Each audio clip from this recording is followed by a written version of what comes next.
Unit 6. Listen to the passage and answer the questions from 1 to 4. In India, many people live on small farms.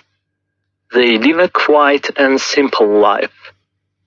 The family takes care of the farm and the animals. The most important animal on the farm is the cow. The cow helps on the farm in 2 ways. It gives milk to the family and it works on the farm. Farmer cares about their cows to be happy.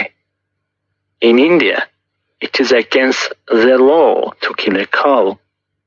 So farmers send their old cows away from the farm.